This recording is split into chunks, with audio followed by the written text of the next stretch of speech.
जनाबाई जी का चरित्र बहुत सुंदर है। महाराष्ट्र के किसी भी भक्त का आप चरित्र सुनो, अद्भुत है, एक अलग विलक्षण सुख मिलता है उसमें। और जब से मैं गोपालपुर होके आया, फिर लोगों से मिलके, मैं तब से जनाबाई जी का ही भाव सुन रहा था। अभी तक भी, यहां आने से पहले तक भी श्री जनाबाई जी का ही चरित्र पढ़ रहा था, और पढ़ते पढ़ते बार बार स्मरण कर रहा था उन स्थानों का जो जो हम देख करके आए गोपालपुर में। फिर सामने चंद्रभागा जी के तट पर ठाकुर जी के और भगवान श्री कृष्ण के और भगवान श्रीमन नारायण के चरण चिन्ह, चरण पादुका के दर्शन। तो जनाबाई जी का स्मरण हो रहा था बार बार। बहुत पावन चरित्र है श्री जनाबाई जी का। जनाबाई जी कैसे आई ठाकुर जी की शरण में? छोटी सी थी जनाबाई, अपने माता पिता के साथ आषाढ़ी एकादशी के दिन आई यहां पर, जिस दिन सबसे ज्यादा भीड़ होती है पंढरपुर में। और पहले से ही सोच करके आई थी कि मुझे वापस घर नहीं आना है। तो पंढरपुर में जब आई तो यहां पर वारी आती है। वारी को क्या बोलेंगे हिंदी में? लोगों के टोले आते हैं भर भर के, और महाराज कीर्तन करते हुए वारियां आई हुई थी। सब नाच रहे हैं, गा रहे हैं, विठल विठल विठला, माजा पांडुरंग विठला, जय जय राम कृष्ण हरि। पंढरपुर में आते ही नेत्र सजल हो गए। जनाबाई छोटी सी हैं, अभी 7-8 वर्ष की आयु है। मैंने एक दिन कथा में एक बात कही थी, भक्ति 2 लोगों के भीतर प्रकट होती है। या तो उसके जो पूर्व जन्म से करता आया था, कुछ शेष भाव रह गए थे, तो इस जन्म में जन्म से ही उसके अंदर भक्ति आ जाती है। 7-8-6 वर्ष की आयु में ही उसके अंदर भक्ति भाव फूटने लग जाते हैं।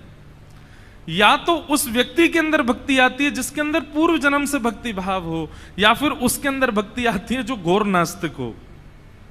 2 ही लोग ही भक्ति भाव में प्रवृत्त होते हैं। जनाबाई आई और यहां भीड़ में अपने माता पिता की उंगली पकड़ करके घूम रही थी, और वारी में जब आगे पीछे लोगों के धक्का मुक्की हुई तो माता पिता का हाथ छूटा नहीं, छोड़ दिया जानबूझ करके। खो गई बड़ी भीड़ में। बालक तो खो करके रोते हैं, जनाबाई नाच रही थी कि हाँ अब अच्छा हुआ, अब मैं अकेली हूं, अब मैं यहीं खो जाऊंगी, माता पिता को मिलूंगी नहीं, और सदा के लिए अपने विठोबा के पास रहूंगी, अपने विठल के पास रहूंगी। माता पिता ने ढूंढने का प्रयास किया, लेकिन जनाबाई मिली नहीं। जनाबाई प्रसन्न हैं, क्योंकि उनका परिवार तो श्री पंढरपुरी है ना। एकनाथ जी महाराज अपने एक भाव में कहते हैं, माझे माहेर पंढरी आहे भीवरे चातेरे। अब देखो, मराठी मुझे भी नहीं समझ आती और बहुत लोगों को भी नहीं समझ आती, पर हम जिनके यहां बैठ के खा रहे हैं, जिनका खा रहे हैं, उनको प्रणाम तो करेंगे ना। एकनाथ जी महाराज कहते हैं, मैं अर्थ बताता हुआ बोलूंगा। माझे माहिर पंढरी, माहिर मतलब मेरा तो मायका पंढरपुर है। आहे भीवरे चातरी, कौन सा पंढरपुर? बोले जो भीमा नदी के तट पर विराजमान है, वो पंढरपुर मेरा मायका है। और बाप आई आई, बाप आई आई, माझे विठ्ठले रखुमाई, माझे विठ्ठले रखुमाई, माझे विठ्ठले रखुमाई। मेरे पिता माता कौन है? बाप आई, बोले विठ्ठले रखुमाई। अच्छा, यहां पे उल्टा है, यहां पे पिताजी रुक्मणी जी हैं, मैया विठ्ठल भगवान है। पंढरपुर में उल्टा है, माउली कौन है? बोले माउली हमारी मैया कौन है? हमारा ध्यान रखने वाली, भूख लगने पे खिलाने वाली, नींद आने पे सुलाने वाली, हमारा ध्यान रखने, कौन है मैया हमारी? बोले विट्ठलनाथ हमारी माउली है। वैसे अर्थ तो यही है कि पिताजी विट्ठल भगवान, रुक्मणी मैया, लेकिन हम ब्रजवासी ना अपनी बात तो जोड़ेंगे। रुक्मणी जी पिताजी का रोल निभाती हैं, यहां पर मैया का रोल तो श्री पंडरीनाथ भगवान निभाते हैं।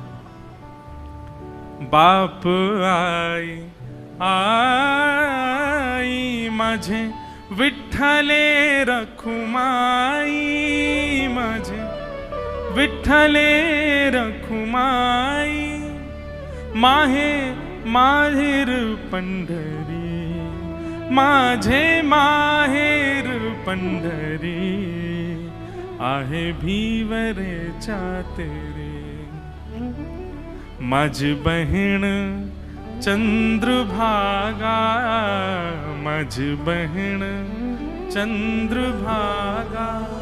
जो गाएगा उसकी बात सिद्ध होगी। अब मैं कह रहा हूं कि मेरे माता पिता विट्ठल रखुमाई है तो मेरी बात सिद्ध हो रही है। आप चुपचाप बैठ के सुन रहे हो तो आपकी बात सिद्ध नहीं होगी। गाओ मेरे पीछे, माझ बहन चंद्रभागा, माझ बहन चंद्रभागा, करत से पाप भंग, करत से पाप भंग, माझ बहन चंद्रभागा, माझ बहन चंद्र। हमारी बहन कौन है? माता पिता तो विट्ठल रखुमाई है और बहन हमारी कौन है? श्री चंद्रभागा, ये हमारी बहन है। इस बार पंढरपुर में संबंध बना जाओ ताकि बार बार विट्ठल भगवान बुलाते रहें। बिना संबंध बनाए चले गए। सुनो एक बात हमारी, ये भक्ति भाव के संबंध दुनिया में बनाओ, पर ये पारिवारिक संबंध तो पंढरपुर में बना के जाओ। ठाकुर जी से कह देना, मैया हम जा रहे हैं, अपने अपने काम पे जा रहे हैं, पैसा कमाने जा रहे हैं, बढ़िया अपना व्यापार बड़ा करने जा रहे हैं। और जब पैसा बहुत कमा लेता है बेटा तो माँ खुश होती है ना, हे पंडरीनाथ आप खुश हो जाना। और आप अपनी खुशी कैसे बताना? हमको पंढरपुर बुला के बता देना कि आप बहुत खुश हो।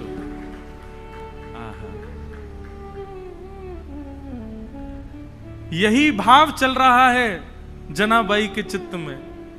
माता पिता बिछुड़ गए, मेला में छूट गए पीछे, लेकिन जनाबाई इस बात से दुखी नहीं है। बोले क्यों? बोले मेरे माता पिता तो विट्ठल रखुमाई है, मेरी बहन तो चंद्रभागा है। ये सब संत महापुरुष जो उछल उछल करके राम कृष्ण हरि कीर्तन कर रहे हैं, ये सब मेरे भाई बंधु हैं, यही मेरा परिवार है, मैं अब इन्हीं के बीच में रहूंगी। जनाबाई बताओ, बिछुड़ने पे प्रसन्न हो रही है, खो गई है मेले में, चंद्रभागा नदी के तट पर बैठी हैं।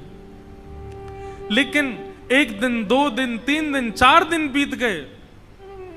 बहुत भीड़ होने के कारण जनाबाई को ठाकुर जी का दर्शन नहीं हुआ। मंदिर में प्रवेश करती है, लेकिन सुबह से रात हो जाती है, खड़े खड़े मंदिर में जा ही नहीं पा रही जनाबाई। तब चंद्रभागा के तट पर जाकर के बैठी हैं और जाकर के अपने हृदय पर हाथ रख के कह रही, अरे मेरे बिट्ठोवा, अरे मेरे बिट्ठू राय, कब मिलोगे? तुम्हारे लिए सब छोड़ करके आ गई मैं।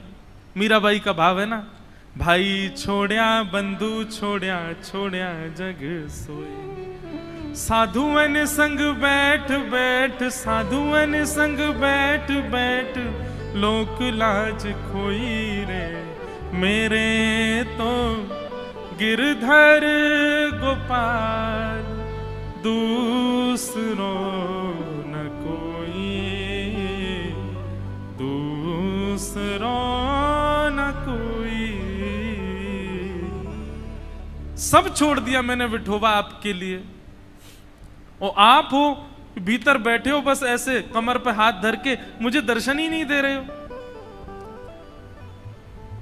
बंधुओं, धाम की कृपा का अनुभव करना हो ना, तो धाम में विराजमान जो छोटे छोटे तीर्थ हैं, जैसे अब पंढरपुर का मुख्य तीर्थ क्या है? पंडरीनाथ भगवान का मंदिर, लेकिन वहां तो सबकी भीड़ लगी है। सबको दर्शन हो जाए सुलभ नहीं। तो जब तक पंडरीनाथ भगवान दर्शन नहीं दे रहे, ये आसपास छोटे छोटे तीर्थ जो हैं यहां जा जा करके दर्शन करो। चंद्रभागा जी से प्रणाम करो, गोपालपुर में जाकर के प्रणाम करो, और बाहर पंडरीनाथ भगवान के मंदिर के सामने नीचे चंद्रभागा जी के तट पर पुंडलीक का स्थान है, वहां प्रणाम करो। ये विष्णुपदी जाकर के प्रणाम करो। पंढरपुर की 2-2.5 किलोमीटर की परिक्रमा, वो परिक्रमा कर प्रदक्षिणा करके प्रणाम करो। ये छोटे तीर्थों से प्रणाम करके कहो कि आप पंडरीनाथ जी को कहो ना कि हमको दर्शन दें। मूल और वास्तविक दर्शन की विधा तो यही है। ये छोटे तीर्थ इसीलिए बनाए कि भाई इनको रिझाओ तो ये अप्रोच लगाएंगे ऊपर की भाई इसको दर्शन दो, तब आपको दर्शन होगा ठाकुर जी का। अब हम तो ज्यादा ही बड़े लोग बन गए ना, वीवीआईपी घुस जाते हैं भीतर, लेकिन मूल उद्देश्य, मूल तरीका तो यही होना चाहिए। छोटे छोटे तीर्थों में जाकर के वंदन करो, उनकी कृपा से ठाकुर जी का दर्शन हो। हमारे वृंदावन में श्री यमुना जी से प्रार्थना करो, ब्रजवासियों से प्रार्थना करो, रज से प्रार्थना करो, तब बिहारी जी का दर्शन होगा। तो जनाबाई बैठी हैं और चंद्रभागा जी के तट पर बैठी बैठी रुदन कर रही हैं कि हे विठोबा कब मिलोगे, हे विठुराय कब मिलोगे। तभी उनके रुदन के स्वर को एक महापुरुष ने सुना। बहुत ध्यान से सुनो।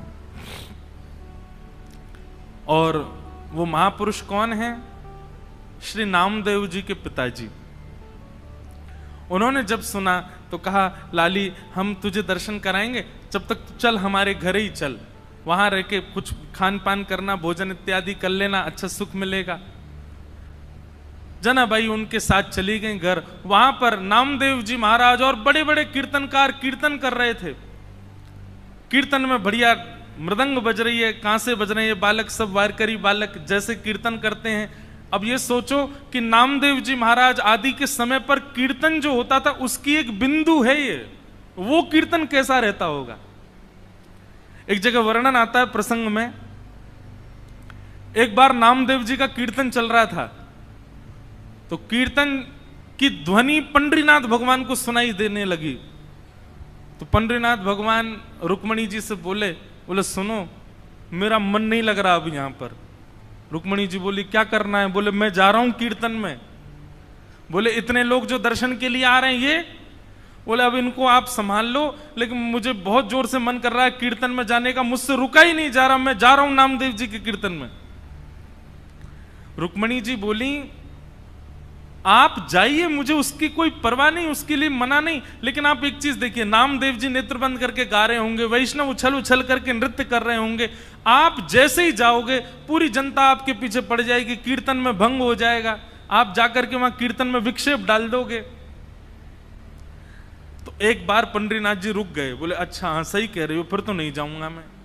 लेकिन जैसे ही नामदेव जी के ऊंचे ऊंचे स्वर सुनाई दें, विठल भगवान खड़े खड़े का, मुझसे रुका ही नहीं जा रहा, अब जो होगा देख लूंगा, मैं कोने में खड़ा हो जाऊंगा, लेकिन मुझको जाने दो।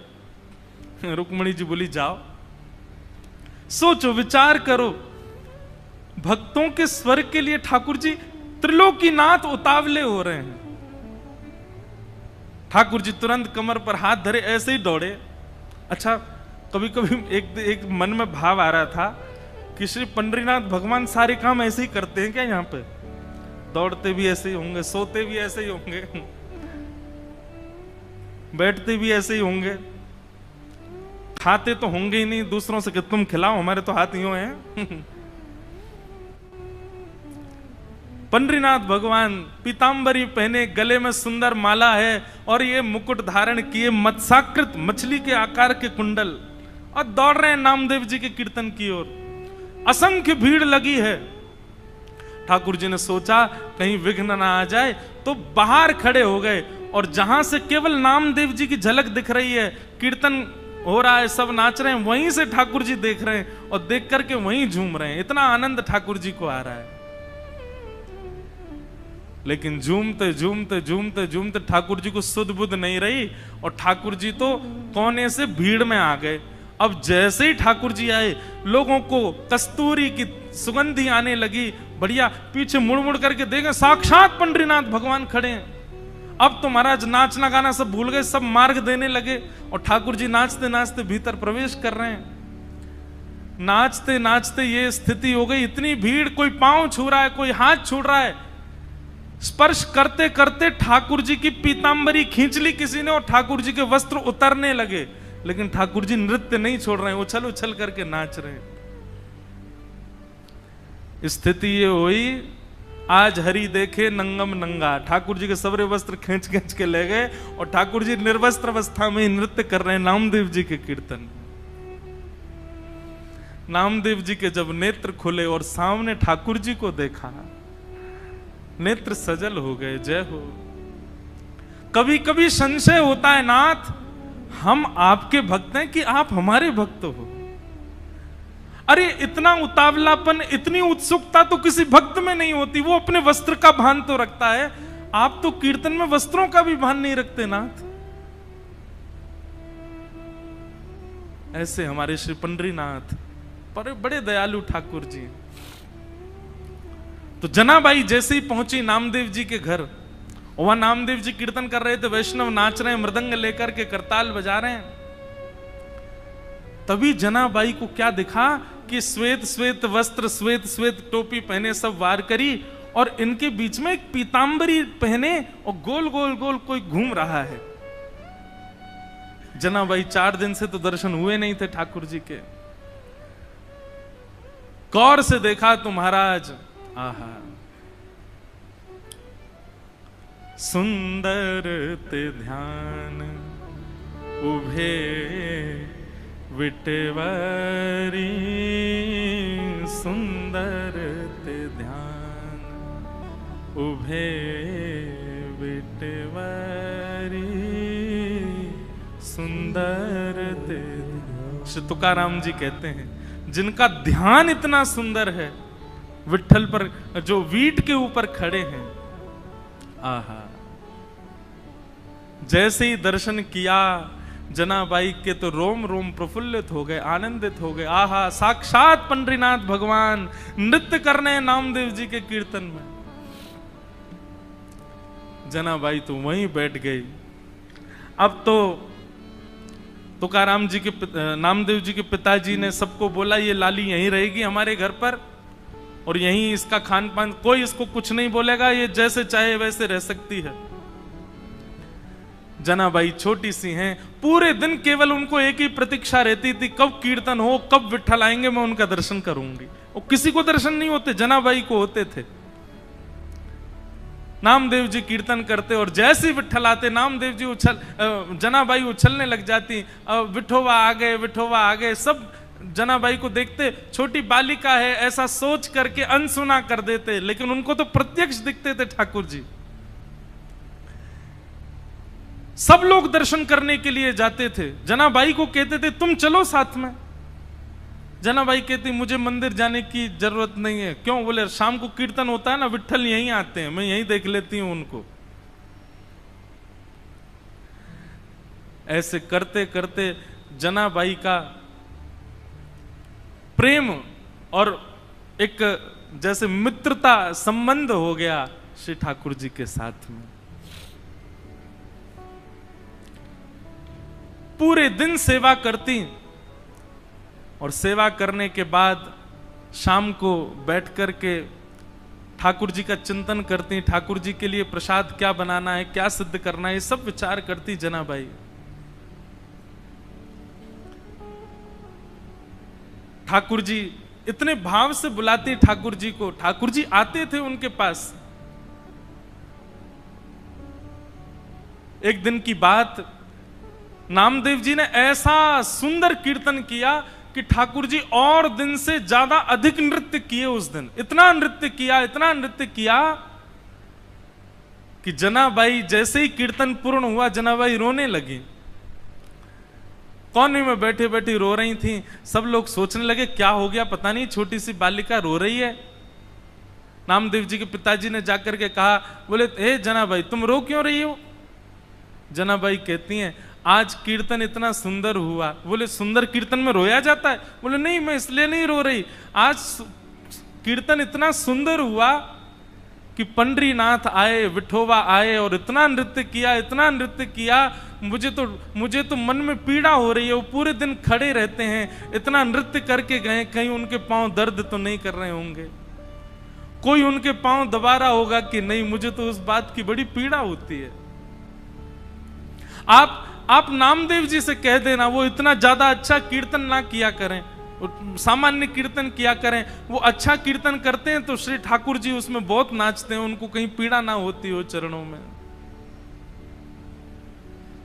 बंधुओं, ये सब भाव ठाकुर जी आपके जब से प्रसन्न होते हैं तब से प्रसन्न होते हैं, नियमों से प्रसन्न होते हैं, आपकी विचारधारा भावनाओं सबसे प्रसन्न होते हैं। पर जब ऐसी भावनात्मक बुद्धि आपकी हो जाती है, आप छोटे छोटे भावों में भी चिंतन करने लगते हो, तब ठाकुर जी अति प्रसन्न होते हैं। हमारे गोवर्धन के श्री पंडित गया प्रसाद जी महाराज, अभी की बात 20-25 वर्ष पहले गिरिराज जी में झाड़ू लगाते थे। कोई कहता बाबा तुम पूरी गिरिराज जी में झाड़ू काहे को लगाओ, तो बाबा ब्रज भाषा में बड़े भाव से बोलते, कहा बताऊं जे नंद जी को लाला माने नाए, नंगे पाम डोले पूरे ब्रजमंडल में, और नंगे पाम डोल तो गिरिराज जी पे आतो होएगो, तो यहाँ पे ये कंकड़ पत्थर और ये कांटे बाकी पामन में लग जाते होंगे, फिर रोतो जातो होगो, यशोदा मैया को बतातो होगो। या मेरे मन में तो भाव आवे कि मैं झाड़ू लगाए कि सबरे कंकड़ पत्थर और सबरे कांटे इनको किनारे कर दूं, कहीं नंद जी को लाला आवे तो बाकी पामन में कहीं कोई कठोर वस्तु लग नहीं जाए।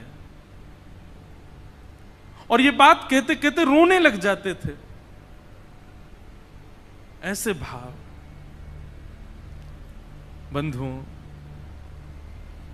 क्षमा करना आपका नियम 1 घंटे से 4 घंटे में परिवर्तित हो गया, आपकी साधना 4 घंटे से 1 दिन में परिवर्तित हो गई, आपकी तीर्थ यात्रा हर साल की 4 बार की फिक्स हो गई, इससे ठाकुर जी प्रसन्न नहीं होते।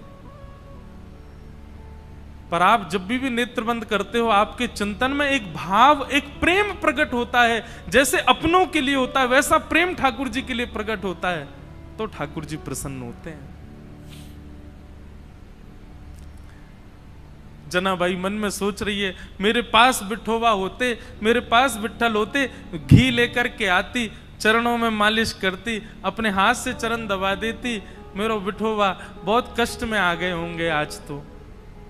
और यही बोलती जा रही है, यही बोलती जा रही है। अब सब तो वहां से उठ करके सोने चले गए, लेकिन वो यही चिंतन कर रही हैं, आज विठ्ठल के पांव में दर्द हो रहा है, आज मेरे पंडरीनाथ के चरणों में दर्द हो रहा होगा।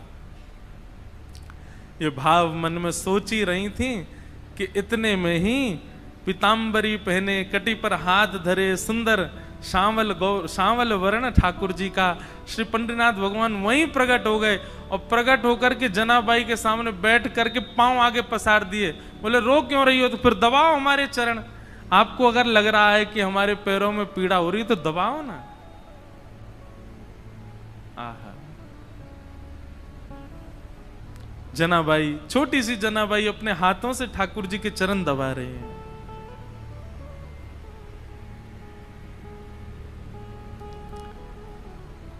चरण दबाती जा रही हैं और मुखमंडल के रूप को देखती जा रही हैं, कैसा स्वरूप है श्री ठाकुर जी का। अब छोटी सी बालिका, और क्या कोई वेद मंत्र तो आते नहीं उनको, कोई शास्त्रों की बात तो आती नहीं, ठाकुर जी से पूछें। पैर दबाते दबाते जनाबाई पूछ रही है, भोजन किया आपने? ठाकुर जी बोले हाँ किया। तो क्या पाया? बता दिया जो भी बनता है। अब मंदिर में जो भी बनता, मुझे तो पता नहीं क्या बनाते हैं, मंदिर में जो भी बनता ठाकुर जी बताए, बोले इसकी सब्जी बनी थी, जे चावल बने थे, रोटी बनी थी और पूरन पोली बनी थी, और यही बनती महाराष्ट्र में। और क्या बनता है? पूरन पोली है। और क्या बनता है? अब हमको कोई बना के खिला ही नहीं रहा तो हमको पता कैसे चले। हम तो अपने महाराज संग लेके आए, बेचारे वो रोज दाल चावल रोटी सब्जी बना देते, वही पा ले रहे हैं। ठाकुर जी ने बताया, बोले पूरन पोली बनी, ये सब्जी बनी, चावल बने, ये सब पाया मैंने। जनाबाई पैर दबाते दबाते, अच्छा कल क्या पाया था? ठाकुर जी बोले यही पाया था। बोले जो आज पाया वही कल पाया? बोले हाँ यही पाया था। अच्छा तो परसों क्या पाया? ठाकुर जी बोले परसों भी यही पाया था। और 4 दिन पहले क्या पाया था? ठाकुर जी बोले यही बनता है, ये लोग मुझको यही देते हैं और कुछ नहीं देते, इनका फिक्स है, ये वही बनाते हैं वही खिलाते हैं मेरे को। इनका मंदिरों में नियम थोड़ी बदलता है, जो सब्जी है, जो दाल है, जो वही बनता है, रोज वही खिलाते ठाकुर जी को। जनाबाई बोली आप रोज रोज एक ही भाव खाते हो, मन नहीं भरता आपका? ठाकुर जी बोले भरता तो है, पर ठीक है कोई बात नहीं, भाव से बनाते हैं तो पाता हूं। जनाबाई बोली मैं कुछ नया बना के पवाऊं तो? ठाकुर जी बोले तुम बनाओगी? बोले अभी बना के लाऊं, आप बस बैठो मैं लेके आती हूं। जनाबाई रात में ही गई, महाराज सुंदर रसोई सिद्ध करी, सुंदर नए नए पकवान बनाए, नई नई सामग्री बनाई, और सामग्री बना के थाल में सजा। आधी रात सब सोए हैं पंढरपुर में, और वहां गोपालपुर के ऊपर के स्थान आज हम गए थे तो वहीं के चिंतन आ रहा है। वहां ठाकुर जी बैठे हैं, ठंडी ठंडी हवा चल रही है, और जनाबाई ने लाके थाली सामने रख दी। ठाकुर जी को कहा पाओ। ठाकुर जी पा रहे हैं प्रेम से, वो बड़ा सिर हिला हिला करके, चटकारे मार मार करके पा रहे हैं। बोले आहा आज तो नया नया भोजन मिला है। जनाबाई तेने तो आज आनंद कर दिया, इतना सुंदर भोजन बनाया। बीच बीच में ठाकुर जी इतनी जल्दी खाते हैं कि अपने वस्त्रों पर गिरा देते हैं। तो जनाबाई कहती है अरे आराम से खाओ, कहाँ जाना है? बोले तुमको क्या पता, अभी 3:30 बजे मंगला आरती होनी है, मुझे पहुंचना है अभी वहां पर। ठाकुर जी प्रेम से पा रहे हैं। बीच बीच में जनाबाई का इच्छा होती है, मन होती है कि मैं खिला दूं एक ग्रास, लेकिन अभी भय लग रहा है मन में कि कहीं मैंने कहीं हाथ बढ़ा दिया तो कहीं ठाकुर जी नाराज तो नहीं हो जाएंगे। ठाकुर जी ने प्रसाद पाया, बोले जनाबाई कल फिर आऊंगा, बढ़िया बना के रखना कुछ अच्छा, फिर पाऊंगा कल, अभी जाता हूं, हाँ मंगला की समय हो गई। ठाकुर जी दौड़े आए, सीधे महाराज घंटे घड़ियाल बजने लगे, और मंगला आरती शुरू 3:30-4 बजे से ही ठाकुर जी का अभिषेक होने लगा। 1 दिन 2 दिन 3 दिन 4 दिन 5 दिन बीत गए। रोज ठाकुर जी रात में चले जाते हैं और प्रसाद पाके आते हैं। रुक्मणी जी आई एक दिन मंदिर में, और यहां बस शयन की तैयारी हो रही थी। रुक्मणी जी आकर के बोली, वो भी ऐसी खड़ी हैं, ऐसी बोली होंगी, कहां जाते हो आप रात को? ये इतनी रात को कहां जाते हो आप, सही सही बताना। ठाकुर जी बोले गोपालपुर जाता हूं, वहां पर एक मेरी भक्त है जनाबाई, ये मंदिर में तो रोज एक सा ही बना देते हैं, वहां पे बड़ा नया नया बनाती है, वो खाने में बहुत सुख मिलता है, वहां जाता हूं भोजन करने। रुक्मणी जी बोली अच्छा इतना अच्छा भोजन बनता है कि रोज जाते हो? बोले हाँ वो बड़े भाव से बनाती है। रुक्मणी जी बोली हमको भी ले चलो, हमको भी खिला लाओ। ठाकुर जी बोले लेके चलूंगा लेकिन खिलाऊंगा नहीं, खाऊंगा तो अकेला मैं। वो छोटी सी है, छोटे छोटे उसके हाथ हैं, वो छोटे छोटे हाथ से थोड़ी सी दाल बनाती है, थोड़ी सी सब्जी बनाती है, एक ही पूरन पूली बना पाती बेचारी। और तुम चलोगी तुम्हारा भी पेट मेरा भी पेट, उसको बहुत श्रम हो जाएगा, उसको इतना नहीं बनवाना भोजन। चलो साथ में, लेकिन दूर खड़ी रहना, देखती रहना, और बीच में भी मत आना, वो सहजता उसकी खत्म हो जाएगी, वो तुमको देख के फिर बनावटी बात करेगी। रुक्मणी जी बोली ले चलो, कुछ खिलाना नहीं, नहीं आऊंगी बीच में, लेकिन ले तो चलो, मैं भी तो देखूं ऐसा क्या, ऐसा उसका क्या भाग्य कि पंडरीनाथ रात में जाते हैं। रुक्मणी जी गई हैं, दूर खड़ी देख रही हैं, जनाबाई थाल लेकर के आई है, ठाकुर जी प्रेम से पा रहे हैं। ठाकुर जी पाते, आज ही जनाबाई के मन में आया, बोले आज तो मैं अपने हाथ से खिला के मानूंगी, रोज तो ये मैं डर के मारे नहीं खिला पाती। ठाकुर जी जेम रहे थे बढ़िया प्रेम से, और चटकारे अपनी उंगलियां चाट चाट करके, बढ़िया, आहा बहुत अच्छा बना है। दूर खड़ी रुक्मणी जी के नेत्र सजल हो रहे हैं। ये सौभाग्य तो मुझे भी नहीं मिला कभी, जैसा सौभाग्य जनाबाई को दे रहे हैं। बीच में जनाबाई के मन में भाव आया, आज तो मुझे खिलाना ही है। तभी एक सामग्री उठाकर जनाबाई कहती, बिठोबा ये तो पाओ। और ऐसे खाने में तल्लीन थे ठाकुर जी। ठाकुर जी ने भी विचार नहीं किया, ठाकुर जी ने भी मुख खोल दिया, हाँ खिलाओ। और जनाबाई ने जैसे ही अपना मुख अपने हस्त कमल से सामग्री ठाकुर जी के मुख में दी है, जनाबाई का हाथ वहीं रुक गया, ठाकुर जी का मुख वहीं रुक गया, दोनों के नेत्र सजल। और दूर खड़ी रुक्मणी जी भी कह रहे हैं, धन्य है जनाबाई, धन्य है, इनका सौभाग्य देखो, ठाकुर जी साक्षात इनके हाथों से पा रहे हैं। ऐसा भाव। रुक्मणी जी नतमस्तक हो गई, मन में विचार करने लगी कि मैं भी जनाबाई से मित्रता कर लूं, इनके बहाने मुझे भी ये सुख मिल जाया करेगा। जो सुख लक्ष्मी जी को भी नहीं है वो जनाबाई को दे रहे हैं ठाकुर जी।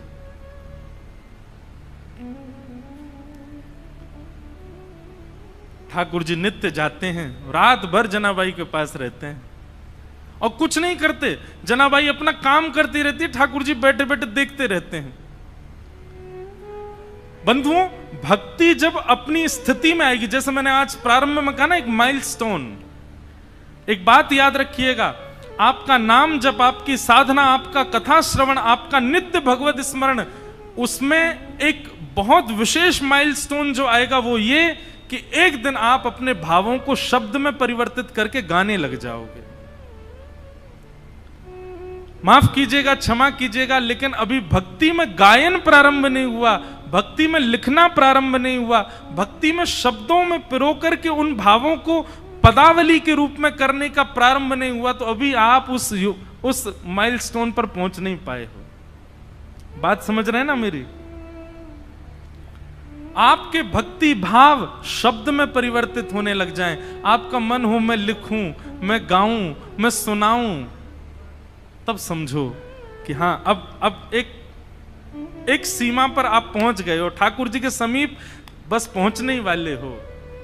हम एक बात कथा में कहते हैं, जिसने भी पाया गा करके ही पाया, बिना गाए किसी ने नहीं पाया।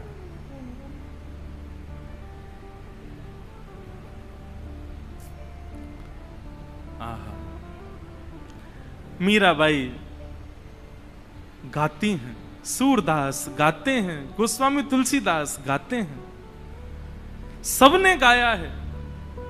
आपका भजन, आपकी साधना जब तक गायन में परिवर्तित ना हो, समझना अभी ठाकुर जी दूर हैं आपसे। प्रयास किया करो, उल्टा सीधा ही लिखा करो, लेकिन अपने भावों को पद में लिखने का। कल हम वृंदावन रसामृत पद गा रहे थे, कोई अपनी योग्यता नहीं बता रहा हूं मैं, क्षमा करना, मैं हूं भी नहीं इस लायक, पर पद गाते गाते अंतिम पंक्ति लिखी हमने ठाकुर जी के लिए, श्री पंडितनाथ। और ये हर बार ही ऐसा होता है, जगन्नाथपुरी गए तो वहां पर भी भल भद्रौर सुभद्रा संग विराजे ब्रज के नाथ, रथ आरूढ़ भये नंद नंदन, कहलाए जगत के नाथ, वृंदावन प्यारो वृंदावन। द्वारिका में कथा हुई तो वहां के भाव आ गए। वहां का भाव क्या था? विप्रधेनु संतन के कारण, रण छोड़ो ब्रजनाथ। क्यों रण छोड़ करके गए ठाकुर जी? क्योंकि जरासंध जो था वो ब्राह्मणों की सेना लेकर के आ गया था, ब्राह्मणों को अनुष्ठान पर बैठा करके आया। ठाकुर जी ने मन में विचार किया, 17 बार तो हरा दिया इसको, लेकिन अब की बार हराया तो ब्राह्मणों का जो अनुष्ठान है वो निष्फल हो जाएगा, ये ब्राह्मणों का वध कर देगा। तो ब्राह्मणों की रक्षा के लिए विप्रधेनु संतन के कारण, रण छोड़ो ब्रजनाथ। गोमती तट द्वारवती पधारे। द्वारिका का शास्त्रीय नाम द्वारावती है। क्या है? गोमती तट द्वारवती पधारे, गोमती तट द्वारवती पधारे, कहलाए द्वारिका नाथ, वृंदावन प्यारो वृंदा।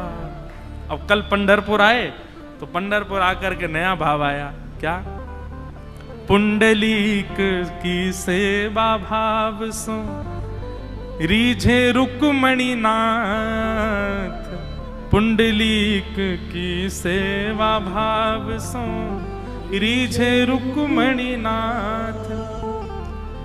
निज कर दिए कमर पर ठाड़े, निज कर किए कमर पर ठाड़े, कहलाए विठल नाथ, वृंदावन प्यारो वृंदा।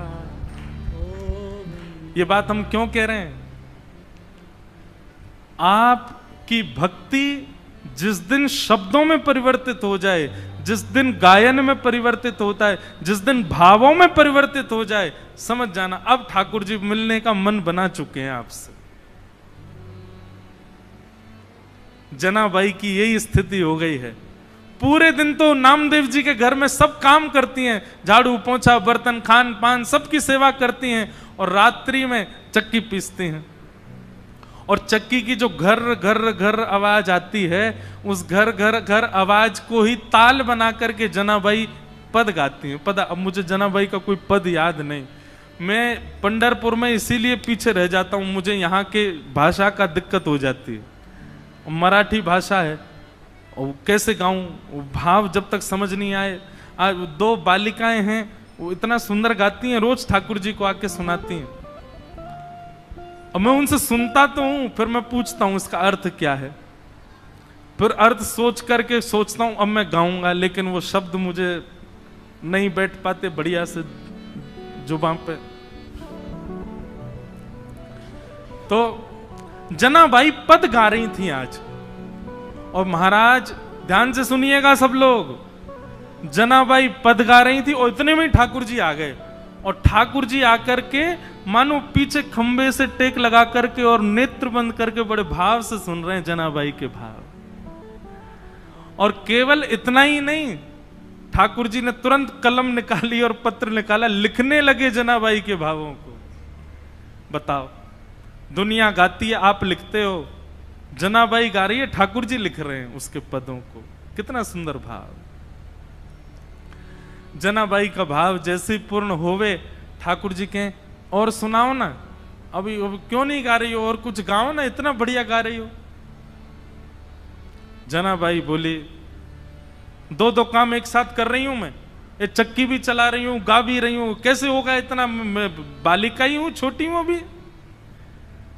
तो ठाकुर जी बोले, तुम गाओ, हम चक्की चलाते हैं, तुम गाओ। और जनाबाई का हाथ में हाथ, ऊपर से जनाबाई ने पकड़ा, नीचे ठाकुर जी पकड़ करके चक्की चलाते हैं, और जनाबाई गाती है, ठाकुर जी उनके मुखमंडल को ही देख रहे हैं। आहा। एक बात कहूं बंधुओं, भक्ति का मतलब क्या है? प्रारंभ हो तो आप ठाकुर जी के पीछे पड़े रहो, लेकिन स्थिति ऐसी आवे एक दिन कि ठाकुर जी आपके पीछे पड़े रहे। ये समझो भक्ति है। आप ही उनके पीछे पड़े हो और वो उनको कोई फर्क नहीं पड़ रहा है, तो फिर ये भक्ति नहीं है, ये समझो एक तरफा प्रेम है आपका। स्थिति ऐसी हो जाए महाराज कि ठाकुर जी आपके बगैर नहीं रह पाए, ठाकुर जी को आपके बिना राजी नहीं हो, ठाकुर जी को आपके बिना व्याकुलता हो जाए, ठाकुर जी को जब तक आपकी थाली, अब कितने भी भक्तों को देखो,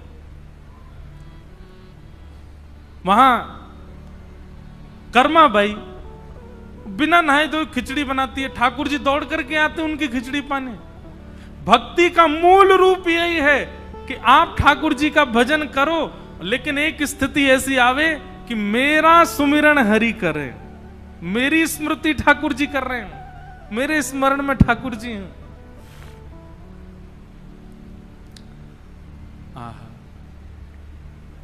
जनाबाई के भाव इतने प्रिय लगने लगे। ठाकुर जी कहें तेरे काम मैं करूं, तू बस गाती रहे। ठाकुर जी चक्की चलाते हैं वहां बैठे बैठे।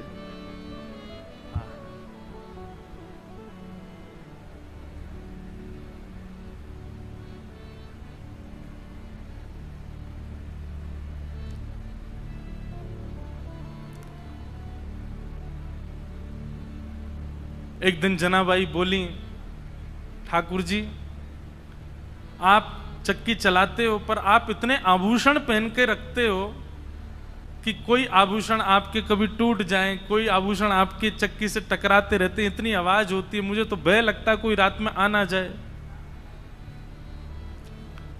ठाकुर जी बोले हम आभूषण उतार देते हैं। तो ठाकुर जी ने अपने सारे आभूषण उतार करके रख दिए और लिए चक्की पीसने लगे। आज जनाबाई ने ऐसा भाव गाया कि ठाकुर जी उसमें इतने निमग्न हो गए कि इतने में ही मंदिर से घंटे घड़ियालों की आवाज आने लगी। ठाकुर जी के मंगला का समय हो गया। ठाकुर जी तो व्याकुल हो गए, बोले अभी भागना पड़ेगा, दौड़ना पड़ेगा, मंदिर में नहीं मिला तो महाराज बड़ा दिक्कत हो जाएगी, सब जगह ढूंढेंगे और मैं कहीं आता हुआ दिखा तो सब समझ जाएंगे मैं चलता फिरता बोलता हूं, पूरी दुनिया पकड़ लेगी मुझे, कैसे जाऊं। तो जनाबाई की एक काली सौल थी, ठाकुर जी भी श्याम वर्ण के, काली सौल और ओढ़ ली ठाकुर जी ने ऊपर से, और सीधे ठाकुर जी अपने छोटे छोटे पांव से दौड़ रहे गोपालपुर से मंदिर की ओर। मंगला का समय हो गया है, कपाट खोले उससे पहले भीतर पहुंच जाऊं। यहां रुक्मणी जी ने पीछे का दरवाजा खोल के रखा, कह जल्दी आओ भीतर, सब पहुंच गए वैष्णव जन। ठाकुर जी बेचारे मुकुट उकुट संभाले, अपना भीतर पहुंचे, भीतर जा खड़े हो गए। इतने में कपाट खुले। कपाट खुले, दो गलती हो गई ठाकुर जी से। क्या?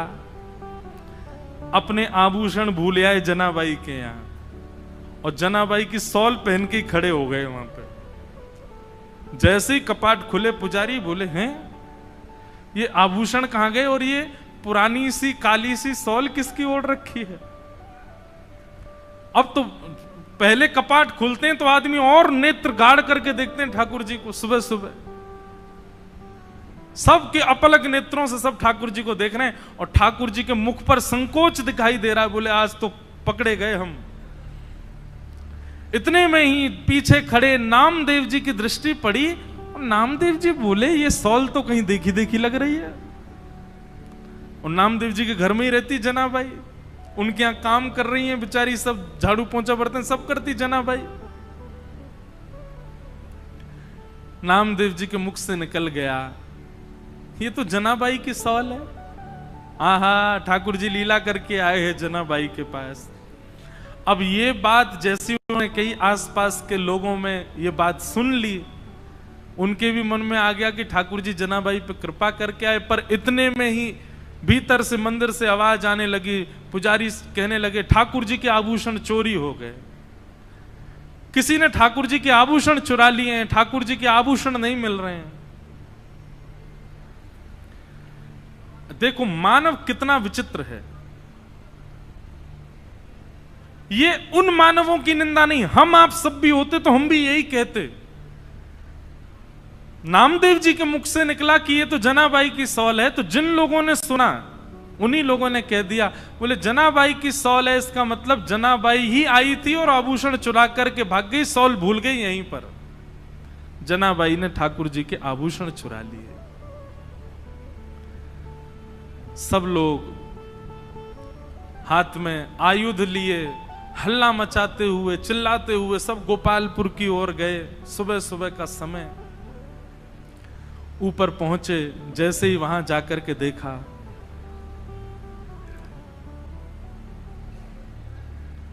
जनाबाई कहां है, बाहर आओ। जनाबाई निकल करके आई, क्या बात है, क्यों चिल्ला रहे हैं आप लोग? बोले तुमने ठाकुर जी के आभूषण चुराए। जनाबाई बोली मैं क्यों चुराऊंगी आभूषण? बोले तलाशी दिलाओ। जैसे ही जनाबाई के स्थान को देखने लगे, वहीं ठाकुर जी के आभूषण मिल गए। बंधुओं, ठाकुर जी की लीला में सब सुखद सुखद ही होता है, सब अच्छा ही अच्छा होता है, ऐसा नहीं है। ठाकुर जी कब, कहां, क्या, किस भाव से लीला कर रहे हैं, ये कोई नहीं जानता। और ठाकुर जी को जब अति विशेष लीला करनी होती है ना, तो ऐसा ही कोई कष्ट हमारे लिए कष्ट है, पर जिसके साथ होता है उसके लिए वो कष्ट नहीं है। ऐसी कोई भावना प्रकट। जैसे ही आभूषण मिले सबको, जनाबाई को पकड़ लिया सबने। बहुत अशब्द सब उच्चारण करने लगे। आभूषण चुरा लिए ठाकुर जी के। अरे नामदेव जी, आपने किसको अपने घर में आश्रय दे रखा है? और आदि आदि सब चिल्लाने लगे। जनाबाई तो मौन हो गई। और मैं क्या बोलूं? इन सबको यदि ये बात बताऊं कि रात्रि में ठाकुर जी मेरे यहां आए हैं, तो ये नहीं मानेंगे। ठाकुर जी लीला करके गए, ये सब कोई स्वीकार नहीं करेंगे। जनाबाई ने एक दो बार थोड़ा सा हट तो किया, लेकिन किसी ने नहीं माना। और सब ने मिलकर के एक योजना बनाई। मैया अभी बैठो, अभी कथा चल रही है। हाँ, अभी विराज, कथा के बीच में नहीं। हाँ, मिलेंगे हम आपसे। विचार करने लगे क्या करें। सब ने मिलकर के कहा कि दंड दो। और दंड क्या है? बोले मृत्यु दंड दो।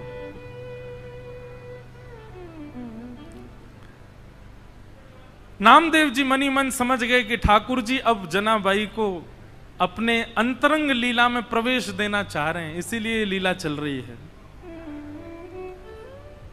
समाज के लोग उनके भाव को नहीं समझ पा रहे थे। ये संसार का एक नियम है कि जब मूल व्यक्ति हमारे सन्मुख होता है, तब हम उसके भाव को नहीं समझ पाते। आज उन्हीं जनाबाई को पूरा विश्व पूज रहा है। पंढरपुर आने वाला हर वैष्णव प्रणाम कर रहा है। एक सूली लगा दी गई, जनाबाई को खड़ा कर दिया उसमें, परंतु श्री पंडरीनाथ भगवान ऐसा होने तो नहीं देते।